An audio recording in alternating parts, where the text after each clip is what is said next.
Bienvenidos una vez más al estudio de Escuela Sabática para este día lunes 23 de septiembre. El estudio de hoy tiene como título La piedra fue quitada. No te pierdas el estudio de hoy.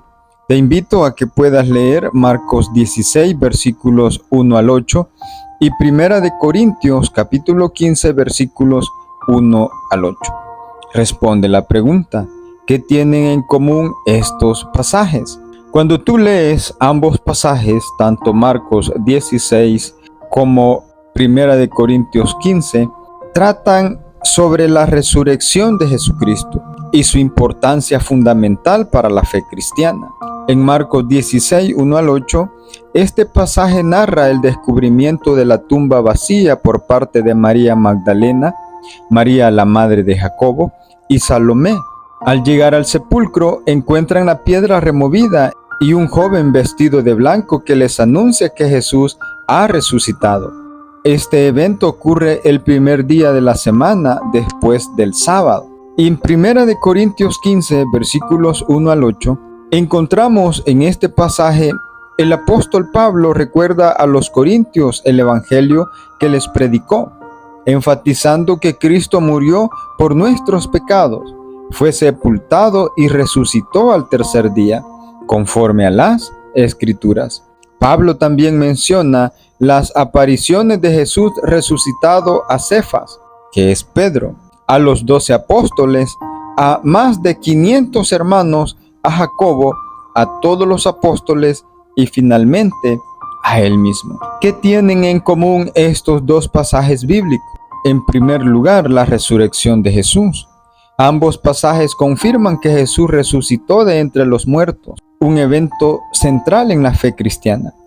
En segundo lugar, encontramos los testigos de la resurrección. Marcos menciona a las mujeres que descubrieron la tumba vacía, mientras que Pablo enumera a varios testigos que vieron a Jesús resucitado.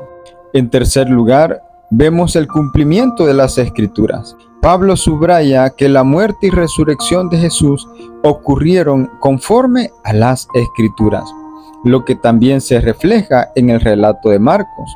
Estos pasajes juntos refuerzan la verdad de la resurrección de Jesús y su impacto transformador en los primeros creyentes y en la iglesia cristiana. La historia de la resurrección aparece en los 4 evangelios.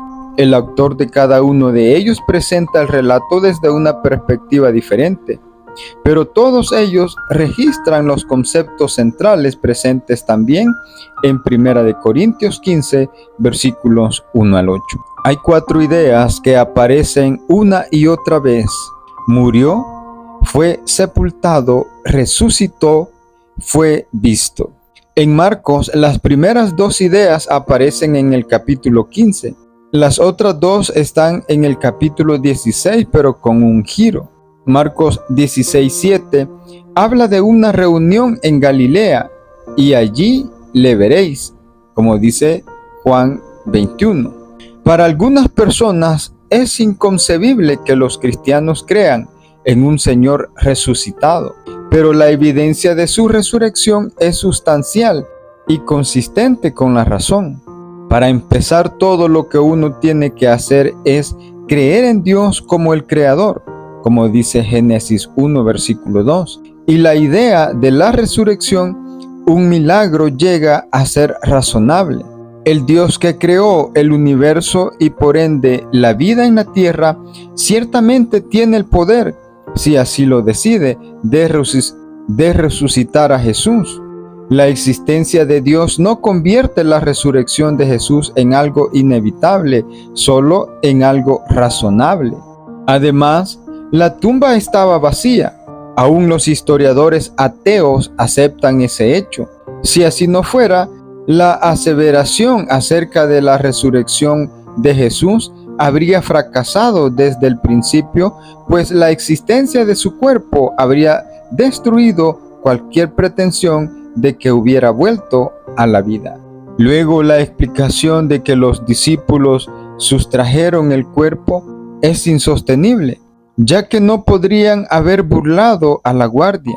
Y aún en el caso de que hubieran podido y se llevaran el cuerpo, ¿por qué no fueron arrestados por hacerlo? La respuesta es que los líderes religiosos sabían que los discípulos no habían hecho tal cosa. Por otra parte, muchas personas dieron testimonio de que habían visto a Cristo resucitado. Muchos, incluyendo a los discípulos, no creyeron al principio. Y Pablo, un muy sólido enemigo, no solo asegura haber visto al Señor resucitado, sino también esa experiencia cambió radicalmente toda la trayectoria de su vida. Finalmente, aunque existen otras muchas razones, ¿cómo explicar el surgimiento de la iglesia cristiana, fundada por personas que afirman haber visto al Señor resucitado? ¿Por qué habría estado esas personas dispuestas a morir por algo que supieran que no era verdad? El testimonio sostenido de ellos desde poco después de la muerte de él, como dice Hechos 3:15, y en los años siguientes, como dice Primera de Pedro 1:3, es una evidencia muy poderosa en favor de su resurrección. ¿Qué responderías si alguien te preguntara qué evidencias tienes de la resurrección? Medita y comenta esa respuesta. Termino con el comentario de la escritora Elena White, que nos dice: los enemigos de los discípulos no pudieron menos que convencerse de que Jesús había resucitado de entre los muertos. La prueba era demasiado concluyente para dar lugar a dudas. Sin embargo, endurecieron sus corazones y rehusaron arrepentirse de la terrible acción perpetrada al condenar a Jesús a muerte. A los gobernantes judíos se les había dado abundante evidencia de que los apóstoles estaban hablando y obrando bajo la inspiración divina, pero resistieron finalmente el mensaje de verdad. Cristo no había venido en la manera que esperaban, y aunque a veces se habían convencido de que Él era el Hijo de Dios, habían ahogado la convicción y le habían crucificado. En su misericordia, Dios les dio todavía evidencia adicional, y ahora se les concedía otra oportunidad para que se volvieran a Él. Les envió los discípulos para que les dijeran que ellos habían matado al príncipe de la vida, y esta terrible acusación constituía ahora otro llamamiento al arrepentimiento. Pero confiados en su presumida rectitud, los maestros judíos no quisieron admitir que quienes les inculpaban de haber crucificado a Jesús hablasen por inspiración del Espíritu Santo. Lo dice Hechos de los Apóstoles, página 50. La pregunta final es: ¿de qué lado estamos? El mundo rechazó a Cristo, los cielos lo recibieron. El hombre finito rechazó al príncipe de la vida. Dios, nuestro gobernante soberano, lo recibió en los cielos. Dios lo ha exaltado. El hombre lo coronó con una corona de espinas. Dios lo ha coronado con una corona de real majestad. Todos nosotros debemos pensar sin prejuicio. ¿Queréis que sea este hombre, Cristo Jesús, quien gobierne sobre vosotros, o Barrabás? La muerte de Cristo acarrea al que rechaza su misericordia la ira de los juicios de Dios sin mezcla de misericordia. Esta es la ira del Cordero, pero la muerte de Cristo es esperanza y vida eterna para todos los que lo reciben y creen en Él. Dice así Testimonios para los Ministros, página 139.